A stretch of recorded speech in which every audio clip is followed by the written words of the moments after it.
process of contacting the professional, and we will keep council informed of our progress on the library. Secondly, I do want to introduce a new employee with Gloria Racino's retirement last month. We reorganized the manager's office and the clerk's office. I no longer have an administrative assistant. What we have now is a management assistant, so I'd like to introduce Allie Bittner to the community. So please stand up. Okay. Allie is going to be a management assistant and analyst in our office. She is a graduate of Rutgers University in history and recently received her MPA, that's a Master's in Public Administration, with a concentration in city management from Villanova University. Wow. Welcome aboard, Allie. Yeah. Welcome,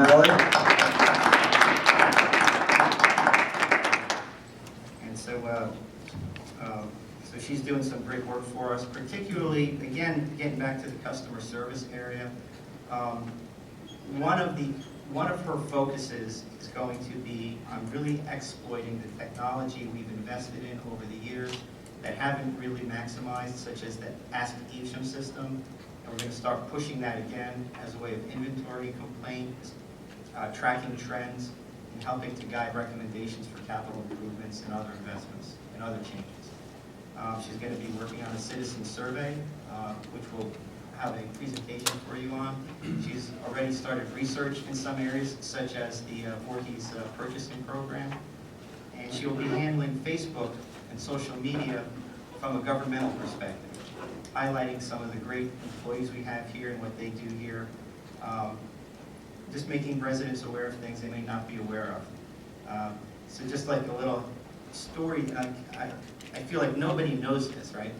So this week's story is going to be about the fact that the fire district, when it snows, has a crew of volunteers that accompany all calls with shovels to shovel out walkways and driveways so those families don't need to worry about that. And the gurneys can get in and out without trouble. I think most residents would not know that. So those are the sort of governmental things we're going to be highlighting on a weekly basis. And that's all for my report. Okay, John, you got anything? No, ma'am, we're good. Okay. Kenny, you're up first. Yes, sir. Yes, I do have some comments. Context. Such a simple word, but based on an individual's interpretation of a string of words, the meanings can vary. One's interpretation of a comment, text, or tweet is dependent on the receiver's frame of mind, their personality, their socioeconomic, political, and ethnic backgrounds, their relationship with the giver or sender of the message, and other such personal traits from both sides of the information. In addition, perhaps the story has left out pertinent information that provides more context. Multiple retellings of a story yield the concept of whisper down the lane, where once a story is told the first time, as you get to the umpteenth time, there's a drastic difference from the original. Everyone has a backstory, good, bad, or indifferent. It would be nice in the future if a given individual would not spew venom for whatever reason, or just because, without taking the time to understand either the whole picture or the backstory. Many individuals are quick to judge. There is merit in that old expression, you get more bees with honey than you do with vinegar. People may be polar opposites on a number of topics. Lively debate is good as you stay, hopefully, true to your conviction. People can agree to disagree. There's nothing wrong with that. However, spewing negative comments without understanding the context is not an endearing quality for any side. When one uses vinegar to state that the sky is blue and scientifically they are correct, the other side may say the sky is green just because. That person may not or never be open to hear another view. Their mind was already made up. Nothing one can do will change their mind. They may not get along, but I just wish they could respect one another.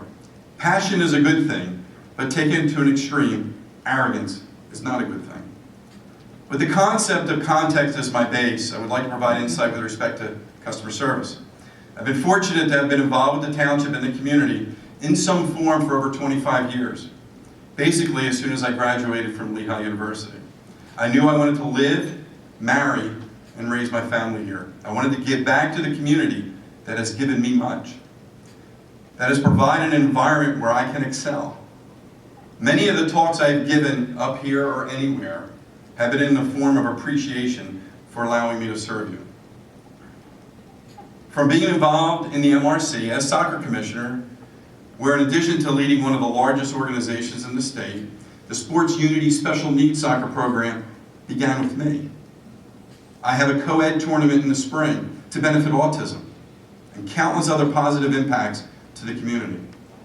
To creating the Evesham Celebrations Foundation, where we're the ones that plan and execute the Taste of Evesham.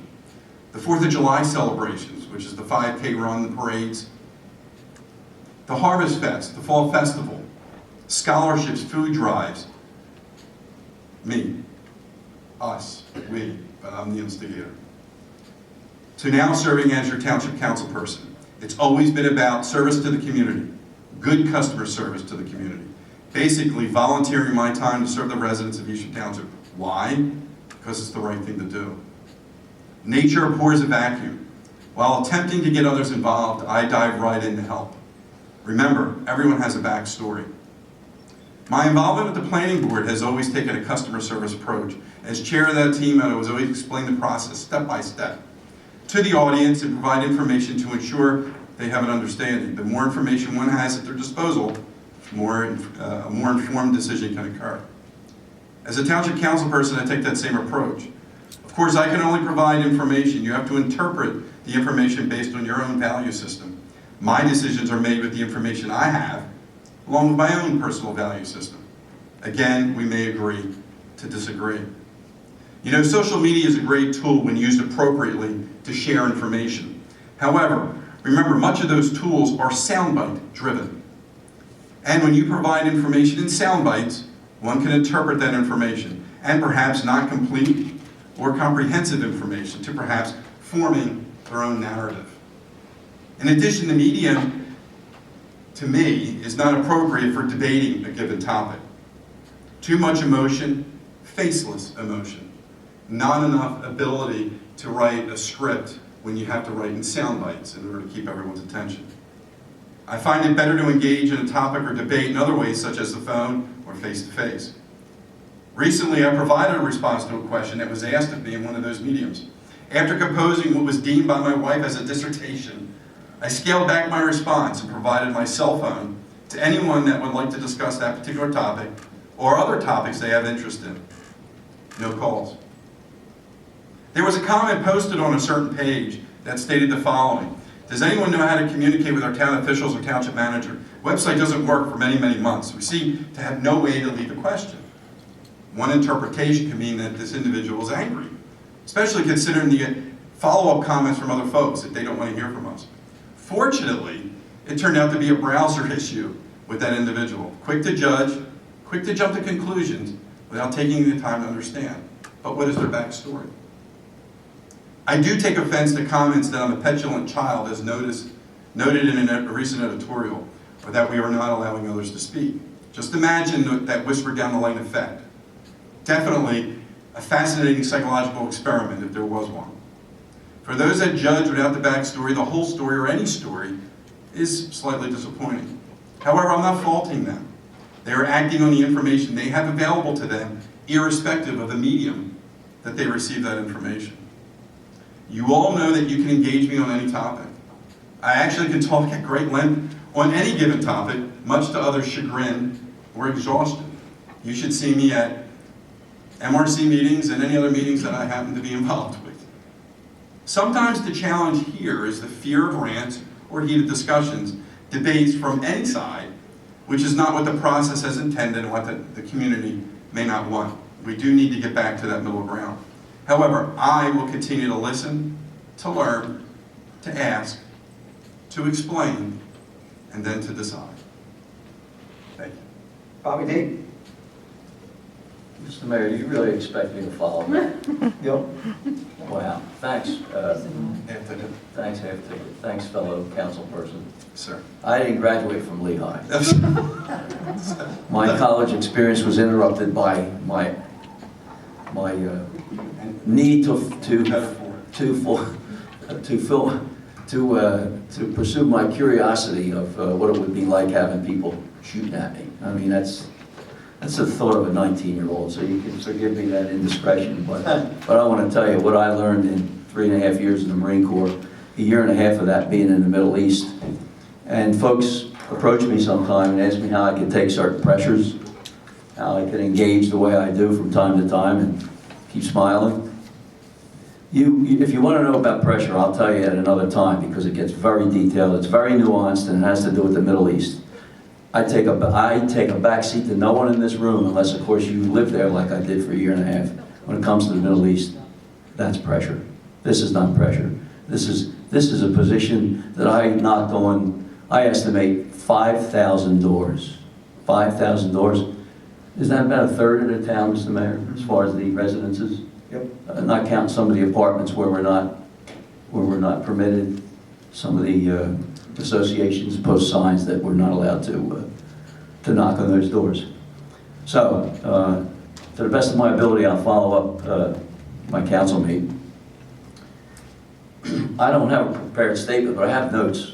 And if it sounds like I'm skipping around, please indulge me because I am.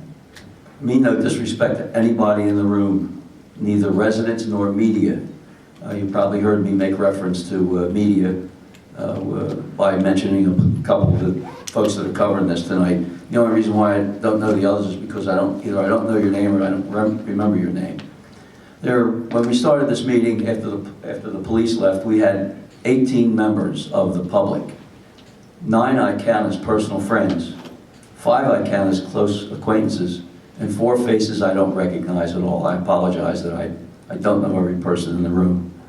But I know 14, and I suspect those 14 know me and know what I'm about. And this is not on my notes, but I really find it peculiar that, and correct me, anyone is welcome to stand up and say, Bob D., you're wrong.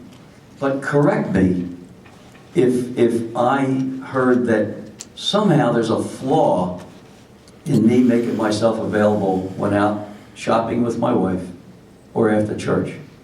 If that's a flaw, I need to go back to finishing school and find out how I should not do that. So if anyone's offended with me having a conversation in ShopRite, while my wife has already gone through the checkout, she's called me on the phone and asked, where are you? I'm still talking.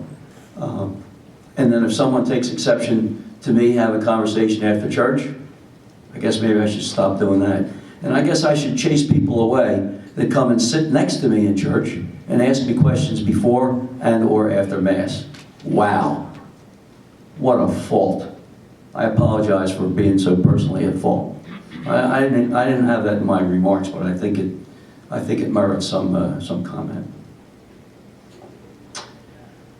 Mr. Gillespie, I need some counsel.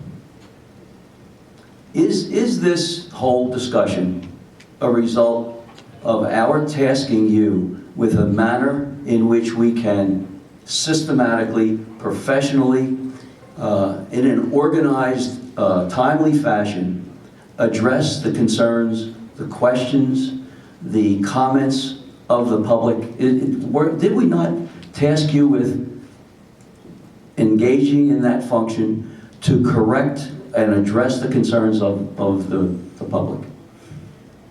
Well, I think your question was, did this all not start with that? And I suspect that there may be other reasons as to how this got to the point it got to. I think it's a bit exaggerated, it's unfortunate. But yeah, we took a look at the difference between a public hearing and the public comment section of the Open Public Meetings Act, which requires governing bodies of municipalities and school boards to set aside a portion of every meeting for public comment on matters of concern to residents in that community. And frankly, the concerns can be related to the community, they can be related to Prime Minister Netanyahu's speech today, they can be related to anything. The statute doesn't limit the scope of the comments raised by the public. Is that what you're asking me? Wow, I think so. I think that's more of an answer than I expected, but at this juncture, do we have an actual a new format of how the meeting would be conducted and how the questions would be regarded, answered, referred, comments? Is there a new format that I'm unaware of that we've adopted? No, there's no. Or are we still in the discussion stage? No, there's no new format. And, Okay. and I know that, and before I left the office to come over here, I think the AP site had something on there that public, council comments are banned, or public questions are banned in Evesham. And I've read some headlines this week, and you know, I wasn't here on February 17th at your council meeting, so unlike certain people in the press, I won't write about something that I didn't attend and didn't see personally. So I can't comment on what happened on February 17th. But I do know that on the meeting, when I gave my outline of what the law required and what your various options were, that there were folks who came to the microphone. I think we had a conversation with them. So, you know, for this being my 5th year back here, for the previous 4 years, there really was not much of an issue. It only came about fairly recently, and then it's morphed into this crazy stuff that I read in the paper about you can't speak in public in Evesham anymore. And I mean, that's just not the truth. That's not what's going on here. The question posed was, what are the council's obligations, and what is the difference between public comment, as I said earlier, and a public hearing, for example, on an ordinance? Or shortly before that meeting, we had the public hearing on the community development block grant funding, in which the public is allowed to ask questions, and there are answers that are posed. And frequently, the answers are given by the manager, the engineer, the solicitor, the finance director, the director of senior services and recreation, the director of public works. I don't know of any other town. I've been doing this for 31 years as a municipal attorney. I've had the privilege of serving 7 municipalities in different forms of government. I don't know any other town that has that many department heads and that many people of staff at a council meeting to answer the questions of the public. I didn't read that, by the way, in any of the newspapers this week, nor did I read it on any of the other sites. But it's a fact. It can't be argued. All right, so in your legal opinion, and is there anyone else that has a law degree that can practice law that could counter anything that It's not, Mr. Gillespie said? not the format. Just keep it. Okay, thank you. My intent was to make sure the residents know beyond any doubt, not a reasonable doubt, but beyond any doubt, that there are differences between fact and opinion. I think my councilmate covered that fairly well. And there is a distinct difference between comment and question. And there's also a distinct difference between discussion, dialogue, and open debate. I would wish to clarify those things, but I could thank Mr. Mills for using the word clarify, because that is, in the end, pretty much what it's all about, clarification. So thank you, Ken. Today, for whatever reason, the Philadelphia Inquirer decided to put our mayor in the same category as Benjamin Netanyahu and who's the Philly? Oh, Chase Utley. It's pretty good company. I mean, Mr. Netanyahu, Chase Utley, and another jock. That's pretty good. Above the fold, center of the front page for a municipality in South Jersey, not even in Philadelphia. I wonder what their focus is. Priorities, guys. Is it that important? Well, somebody thinks it is. Some editor thinks it is. Great. Gives us notoriety. Make no mistake about it. There's no one on this dais, and none of the township professionals wish to sneak around and hide and confuse or obfuscate and deny information to the public. That's not so.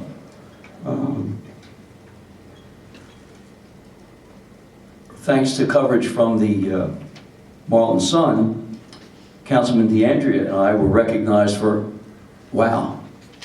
actually answering residents' questions. So unless our coverage in the Marlin Sun was incorrect, We are answering questions. We are engaging in conversation with the public. But then if you didn't know the story, if you read the Burlington County Times, their editorial board has seen fit to say, and their words, no, kids, I can't do this anymore. Good. All right, so now you see me with glasses. All Glasses right. on, Bobby D. Turned 70 Saturday, Mr. Mayor. That's I'm good. entitled, thank you. At the very least, residents should be encouraged to follow up with a council member following the meeting. At the very least. Isn't that what we do? Listen, Am I I've having an sat out-of-body for a couple experience? years. What do you usually say at the end of every single meeting? What Yeah, do you say? I'm available. I can't say that anymore because some folks don't like the fact that I've said I was available. But I checked with our township clerk, and the township clerk assures me that the records will indicate that almost at every meeting, I end with thanking the residents for showing up, thanking them for their interest, acknowledging that some people are uncomfortable speaking in public. If that's the case, approach me at the end of the meeting, and I'll answer all your questions to the best of my ability. And I'll stay here as long as I have to. I don't duck anybody. I don't hide from anybody, and I'm not trying to confuse anybody and keep secrets. And then during the meeting, if I can't answer a question properly, I refer it to township manager, council, another council member, township clerk, the appropriate chief of police, the appropriate individual that will give an accurate, timely answer. So I really don't know what the dust-up is and the fuss is with a couple of publications. And again, I mean no disrespect to the individuals covering these events. Here's another one for you to contemplate. In conversation with one of the editors, I won't name a name, I referred to a comment in their publication: letters may be edited for length, clarity, and taste. Wow. That means I won't even recognize something if I write it into one of these publications. Whose taste? What paragraph will you eliminate? Whose clarity? So that's another thing you could read if you ever cared to. And then probably one of the most short, sweet, to the point comments in another publication. This one's in the Courier. It's like social media or Facebook, where you can write any myth, rumor, or lie and not have to prove it. This is what the world of news media has become today. Wow. That sums up everything I tried to say. So thanks, Mr. Mayor, and thank you for indulging me, and I'll remain after the meeting if anybody needs a question answered, and wish to make comments, and at which time they may further chastise me for answering questions at ShopRite or in church. So I'll report myself to the Monsignor and Mr. Ravitz. Thank you. I have not read those articles. I haven't read Facebook ever. I don't do Twitter. So any of the feedback that I'm getting has all come secondhand, sometimes thirdhand, okay? From a personal perspective, I don't think that anybody up here, or a collective perspective, I don't think anybody up here is trying to dissuade anybody from coming to a council meeting. On the contrary, I would like to see the room full all the time, okay? So if there's been some information out there that we were somehow directed not to answer questions, I don't know how that could be construed, because I can tell you one thing: there's no way that that guy right there is going to tell that guy not to talk, that guy not to talk, that guy not to talk. You might be able to get me to say less. I'm not sure how, but those guys are going to do whatever they want. Okay, so if there's some way that somebody has been kind of twisted around that we're not going to answer questions, I apologize. Okay, because that's simply not the case. I mean, I've sat up here for over 4 years now, and I'm trying to think of a situation where a direct question was answered and there was not a direct question was asked and there was not an answer given. Now, it may not have been right that second, okay, but we didn't realize that we were offending anybody at that point. okay? We go out of our way to answer questions almost 24 hours a day. I tell people all the time jokingly, if you need me, my number's in the phone book. Just turn all the way to the back of the phone book. It's maybe 2 or 3 from the bottom. Easy to find. I answer my phone at home. I answer my phone at business. I answer my cell phone. Emails. I mean, we're always available. So if we need to be more available here in a meeting to answer a direct question, you know, I apologize if we didn't do it. Okay? A lot of times I answer a question by going to somebody's house the next day. Okay? So if we offended somebody, I'm sorry, but you know, we have a meeting that has to be conducted here, and we're certainly not about trying to dissuade people from coming to council meetings. We're not trying to dissuade people from making comments, okay? And like I said, I haven't read either one of those articles. I don't read Facebook, so the comments and the reaction that I'm getting has been secondhand. I'm still here. All right, we're good? All right. All righty. Mary Lou, does your office get phone calls on a daily basis from residents asking questions? Sure. Does your office get residents that come in every day asking for something? Yes. Yes. Lori, when you were here, and you've been here how many years now? 17. 17. Has there ever been one day that you've come to work for 8 hours and you've not received one resident call or one resident to come in the building? Not one day, okay?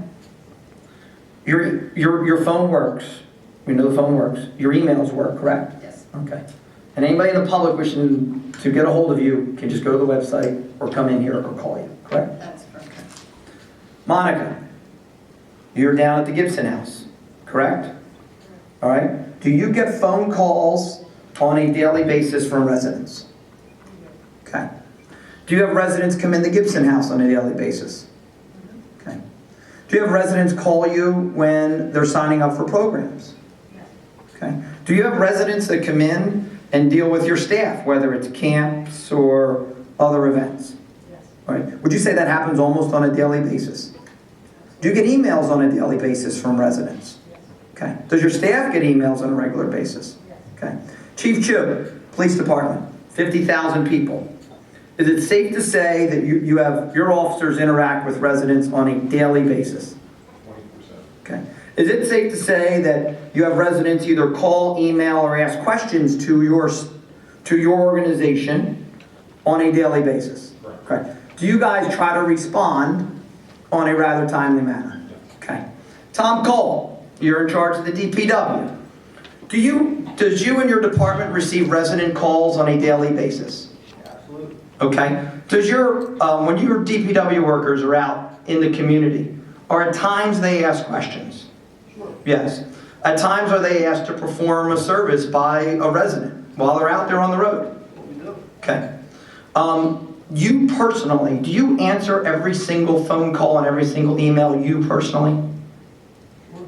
Okay. Does Mike Roseman answer calls? Does Lenore answer calls? Everyone in the office. Everybody in the office answers calls. Some of them message. Okay. Can somebody get a hold of you by an email? Sure. Okay. Can somebody get a hold of you by a text message? Something about that. Okay. Certainly email. Okay. Where's Nancy? Nancy not here? All right, Tom, now I'll ask you the questions. Tom, as Township Manager of Evesham Township, you've been Township Manager on and off for 8 years.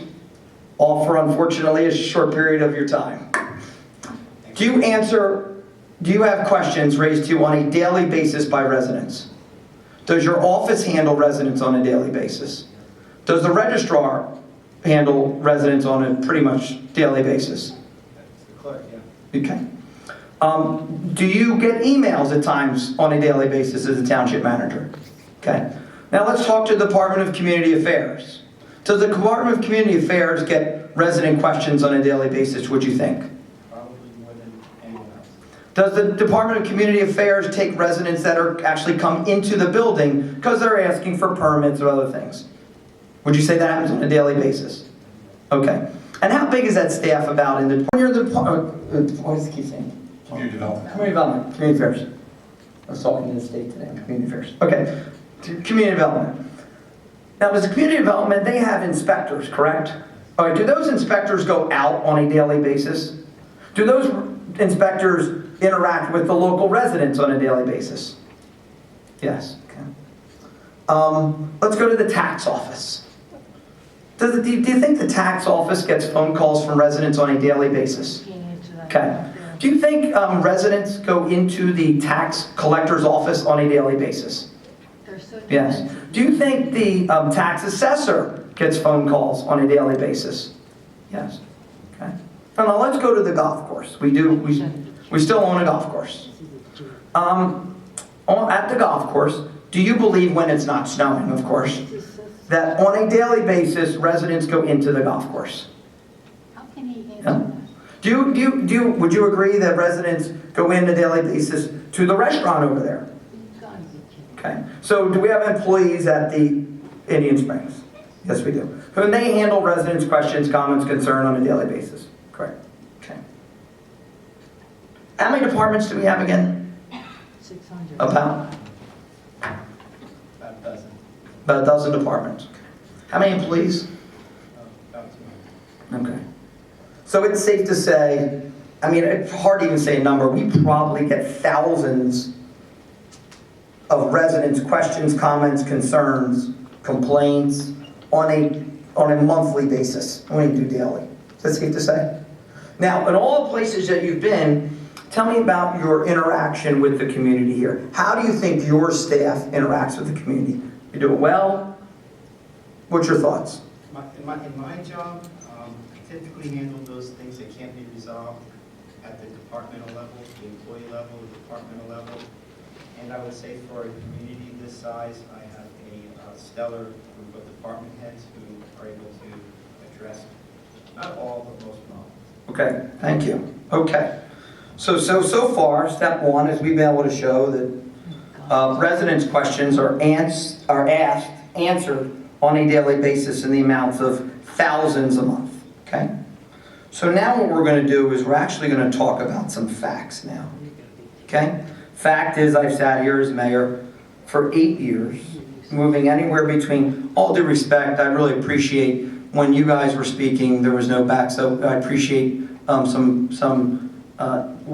I call some formality out there as far as being nice and listen, please. Okay, so 8 years, I know I've sat through anywhere between 160 and 200 meetings. I try to get that number down. I don't know the exact amount. It is my opinion, since some of you have come up here and stated your opinion today, it is my opinion that this is 100% politically motivated. So how do I know that? I know that by facts. So let's go through the facts. Since December, who has come out to speak public comment at the council meeting? We've had Mr. Mills. Mr. Mills has supported my opponent all 4 elections that I've been in. 2007, when I approached Mr. Mills on his front lawn, Mr. Mills told me, don't come on my front lawn, I'm supporting Gus Tamburo. Mr. Mills walked in 2010 at the Taste of Evesham with Pat Haynes shirts up and down Main Street. We know Mr. Mills has done nothing but supporting my opponents. Ro Bernardi, she has been up to speak multiple times. We know Rose passed. We know that she is a liberal Democrat that is obviously an opponent of mine. Sharon Schmidt is an opponent of mine, of course. Her husband ran against me in 2010. Phil Warren in the back lost this past year in an election against us by more than 30 points. Ms. Sanferrero, who spoke at the last meeting, lost her school board seat to Barry Fitzgerald, who I supported. So when you look at the only people who have come up here in the last 3 months, and anyone that can say it's not politically motivated, that is facts, what I just listed there. So, Wrong. let's go through this. Since I've been your mayor, Walton Circle was redone. We've undergone a massive redevelopment plan. Ratables went up $35 million this past year. We were able to put together an organization for the Cherokee turf field called Cherokee Champions that all of us in front of you had a hand in being part of. Cherokee High School has just been a wonderful partner with us. It was a partnership that didn't exist before we took over in 2007. We bonded for Memorial Turf, which has seen thousands and thousands of our children play and enjoy on a daily basis. We've put together a brand new playground which is enjoyed by hundreds and hundreds of children on a monthly basis. We've bought senior buses. We've paved dozens and dozens, if not hundreds, of miles of roads throughout the 8 years we've sat up here. We have beautified communities by the improvement of the roads, also by fixing their sidewalks, making it safer for their children to walk to school and ride their bicycles. We partnered with the school district and brought the art show here. We partnered with our MUA in levels of which I can't even begin to speak of how many tax dollars that has saved year after year after year. Once again, a partnership that didn't exist until we sat up here. My councils have kept taxes flat, and as of last year, even reduced property taxes. When I took over in 2007, we had a $5 million deficit. Here we are, a short 7 budget years later, and we are over $5 million in surplus. When Joe Fizzicara and I stood up top of Cherokee High School a couple August of 2007, and he said, "Mayor, wouldn't it be great to have the fireworks here and have our celebrations here?" The fireworks at Cherokee High School has remodeled the way that our community comes together. We've created the Mayor's 5K race, which even our solicitor, John Gillespie, has found a way to run and at times finish, even with we didn't expect him to do so. It is a day of which you can get out there and be with your friends. It's a day of which community comes together. At the parade, or prior to the parade, we have hundreds and hundreds of our young boys and girls decorate their bikes for the kids' parade. After that, we have anywhere between 60 and 70 entrants in the parade. The parade, which is of course always led by Cherokee High School, with a salute to our soldiers. Since we've been elected officials in Evesham, we brought to you the Taste of Evesham. Yet again, another day in which community can get together. We've worked with the Center for the Arts and have now taken the Fall Festival, better known as Harvest Fest, in. Yet again, another day where community comes together. We were fortunate enough when Tom's first go around with us that he was named Township Manager of the Year. 566 municipalities, and we had the gentleman who was named Township Manager of the Year. We're fortunate enough where that our Township Attorney has just won yet another award. One of his many awards that he would never brag to about, but awards of which shows that we have the best Township Manager in the state of New Jersey, a Township Attorney in the state of New Jersey. This council helped build the Diamonds, the foremost #1 baseball softball facility in the state of New Jersey. How do we know that? Because we've won awards, multiple awards. We created the 9/11 Memorial, which might be the finest work that we've ever done as an organization. Police, we talked about it earlier. We have a police department which is now in the top 1% in the United States of America. Not in New Jersey, but in the United States of America. We've shown leadership with body cameras. Now all of a sudden the LAPD, as of last night, saying, well, I want 7,000 body cameras. We've been the leader in video cameras in cars. Now we have laws in New Jersey which are trying to make sure every cop car has a video camera. A few years ago, our summer camp got the award as the best summer camp in the state of New Jersey. Within the last 7 years, we brought Relay for Life. which Relay for Life, once again, this brings community together, is turning out to be one of the stellar landmarks of Marlton. We continue to grow the Winterfest. Our relationships with the fire department, Lemberg Regional High School, it's hard to put adjectives next to them because they become so good and we rely on each other because we're all partners in this together. Been part of ECF, which has given many, many scholarships out to deserving young men and women. I've personally made tens of thousands of dollars in donations to nonprofit organizations. I'm a coach, not professionally. I'm a coach of my girls, Ryan and Mackenzie. I coach Ryan McKenzie's softball teams, basketball teams, soccer teams. Show up at 7 a.m. on a Saturday morning. I'm over at the Diamonds getting the grass ready for T-ball. Getting the dirt ready for T-ball. Go to a Cherokee football game with me. See what that's like.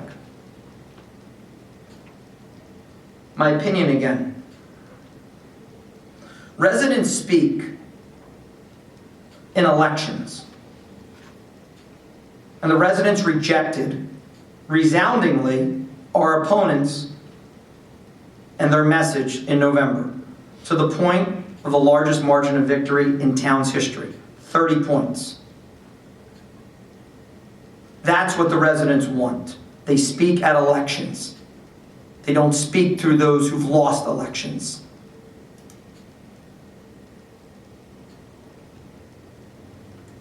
In 8 years up here, I agree with my partner to my left. I've never read so many articles that were based on fiction and not fact. I question the journalistic integrity of those who wrote them, and I don't know how you can write an article and never have been in a meeting. I don't know how you can write an article and never gotten a quote from any of us. But they did. So, I am asked on a daily, hourly basis, questions, comments, concerns, via text, email, phone calls, or in person. There's not a place I go, whether I go to Franco's at lunchtime, or go to Sal's at lunch, or go to Salad Works at dinner, or pick my girls up for dance, or coaching basketball, or coaching soccer, or going to Cherokee football games. There's not a time and place that I'm out there that I'm not interacting with our residents. I take offense to anyone that says that we don't answer questions. Because my entire life as mayor has been answering questions, comments, and concerns. And the reason that I read all those off, the reason I read all those things off, none of them got us on the top of the fold of the Philadelphia Inquirer. None of them. We have executive session? Okay. All right. I need a motion to go into executive session. So moved. Second? Second. All in favor? Aye.